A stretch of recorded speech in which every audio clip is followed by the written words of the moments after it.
Hi, it's Edward, back with another video. Please take a moment to click the thumbs up button below and consider subscribing to the channel. Thank you for your support. In August 2025, news reports highlighted a significant surge in car repossessions in the United States of America, reaching levels not seen since the 2008 to 2009 financial crisis. This is not good news at all. Those were some dark times financially here in America and around the world.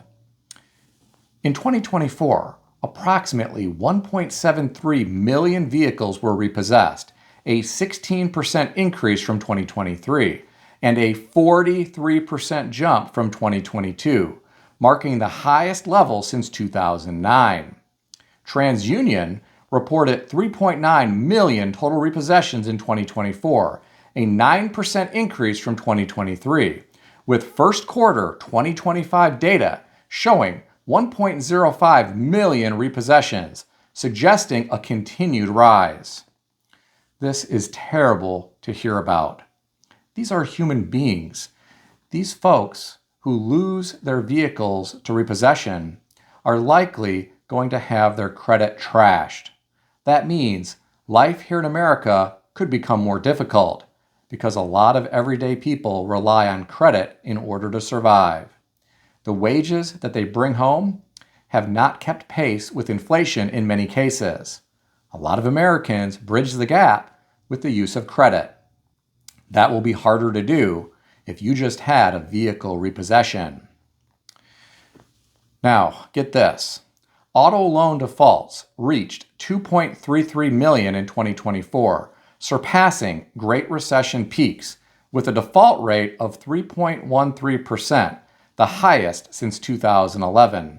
Delinquency rates hit record highs, with 6.56% of subprime borrowers at least 60 days overdue in January 2025, dropping slightly to 6.43% by February. Overall, 60-day and greater delinquencies reached 1.38% in Q1 2025, exceeding the 2009 peak of 1.33%.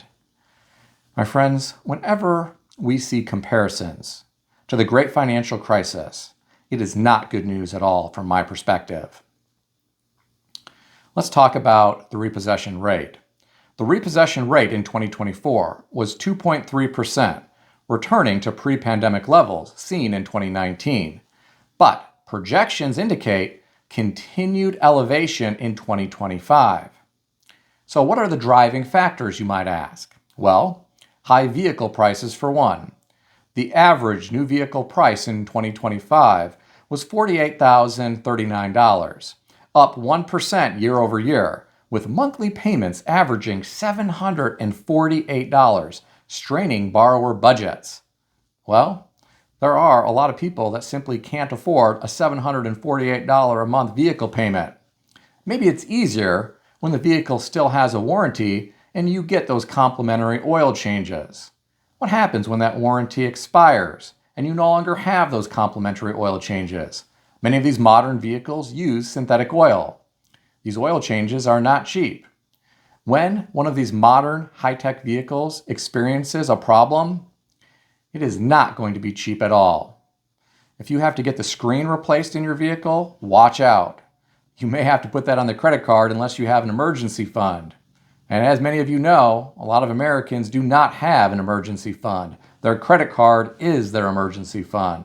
The problem is, credit card interest rates are at all-time highs. So let's talk about subprime borrower struggles. Subprime borrowers account for 65% of repossessions. They face a 30% higher risk due to lower credit scores and less financial flexibility. There have also been tariff implications.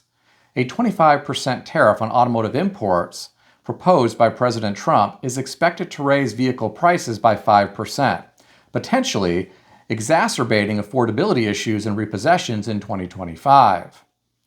I don't know why anyone would entertain purchasing a new vehicle in 2025. They are simply too expensive. Plus, a lot of these automotive manufacturers have very high-tech engines, many of which are turbocharged. I would prefer a naturally aspirated engine, something that I could repair myself with basic tools. If you buy a good quality used vehicle from the late 90s or early 2000s that's had a great maintenance history, no accidents, and was regularly serviced by the owner at a reputable shop, well, you'd be able to work on something like that yourself. If you don't know how, there's plenty of YouTube videos out there that you could watch. Paying shop rates these days is not a good idea, especially if you are stretched financially already. Let's talk about lender challenges. Lenders recover only about 30 to 75% of a vehicle's value post-repossession, with average repossessed vehicle values around $5,000. Repossession costs range from $250 to $700 per incident, with additional recovery and storage fees of $200 to $500, increasing financial losses for these lenders. Auto loan rejection rates are at a record of 33.5%, reflecting tighter lending standards. Let's dissect this for a moment. Prior to the GFC, just about anyone with a pulse could get a home mortgage. A lot of people that should not have been able to purchase a home did.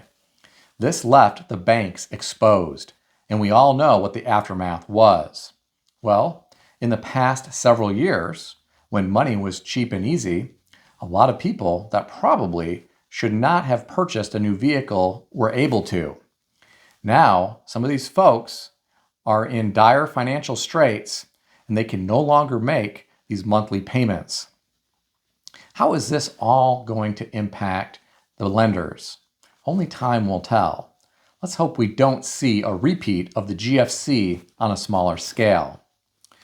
Now, I think it's great that auto loan rejection rates are at a record 33.5%, reflecting tighter lending standards. I think that some folks have no business buying a new vehicle. I know people want a new vehicle. They like the new car smell. They like all of the technological innovations in these modern vehicles. They like being able to pull in the neighborhood and show off a new vehicle to their friends and their family members and their coworkers. But the truth is, a lot of everyday Americans cannot afford these expensive payments. If they see their hours reduced at work, or if they get laid off, they won't be able to continue making these expensive payments. We're seeing that happen. Even if someone has the same hours at work, they may still not be able to make these expensive vehicle payments because the cost of life has simply become too much. Their rent has gone up. Their renter's insurance has gotten more expensive. Their vehicle insurance has gotten more expensive. Vehicle maintenance has gotten more expensive. Food at the grocery store has gotten more expensive. The list goes on and on. Some people have to find a way to cut back. And unfortunately, some are choosing to get rid of the expensive vehicle payment, and they are willing to suffer the consequences after repossession. I certainly wouldn't want to do that. I think if someone takes out a loan, they should honor their financial commitment at all costs. If necessary, get a second job or a third job. Find other ways to cut back. Stop going out to dinner. Don't even think about a vacation. Don't go to the drive-thru for expensive coffee. Make it at home. There are a lot of ways that people can cut back. For people who do let their vehicle get repossessed, let's talk about the consequences. Repossessions remain on credit reports for 7 years, severely impacting creditworthiness and future loan eligibility. Borrowers may face deficiency balances, in other words, remaining loan amounts plus fees, with median debts around $7,000. My friends, a lot of Americans don't need these financial hardships.